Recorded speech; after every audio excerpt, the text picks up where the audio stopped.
I must admit I was a little bit perturbed when I saw Pat Condell's video about the Sharia Courts in the UK.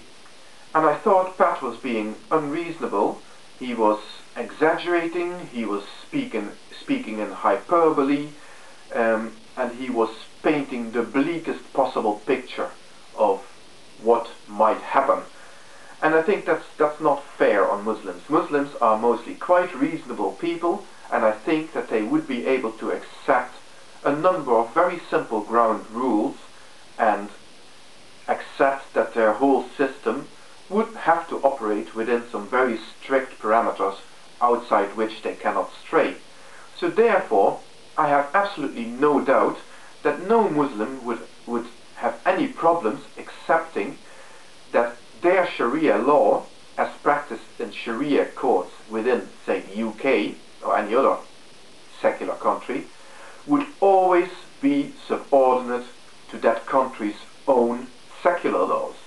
So in other words, if somebody decides to process, say, a dispute or whatever through a Sharia court and they're not happy with the outcome, they can have a secular court look again at the situation and make an overriding decision. I have absolutely no doubt that no reasonable Muslim would have any problem doing this. Obviously also, I think for the intents and purposes of what they want, the Sharia court system, it is only reasonable to expect them to finance this themselves.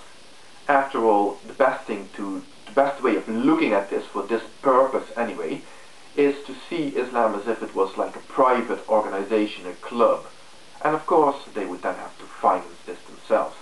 How this might work in practice, I'm not entirely sure, but maybe, for example, impose something like a voluntary Sharia law tax.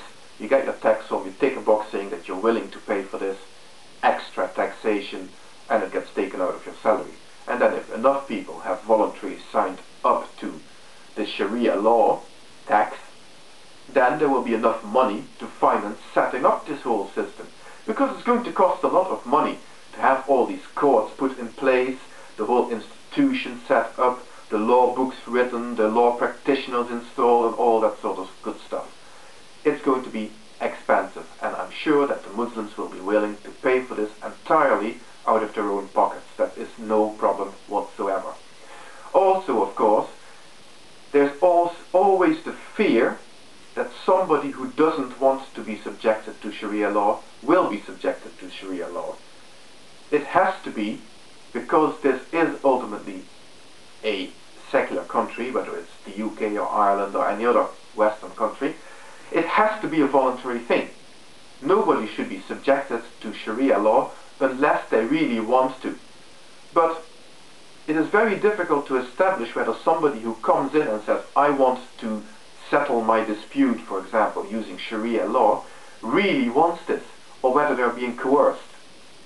So in that case, what we need to do is we need to establish a way of finding out for certain.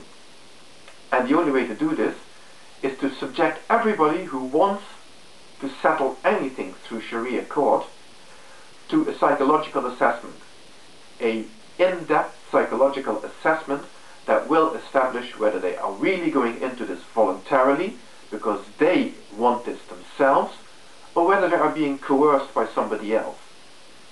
Now again, those assessments need to be done by professionals, and they are very, very expensive, and I have no doubt that no reasonable Muslim who wants to see Sharia law in our Western societies implemented will have any problems putting their hands in their own pockets in order to pay for this all. So again, you see, why should there be a problem with this? Why is everybody going so hysterical about this? There's no problem. Muslims will pay for this themselves, and they will understand that our secular law will always supersede their Sharia law under all circumstances. And oh fuck! A flying pig!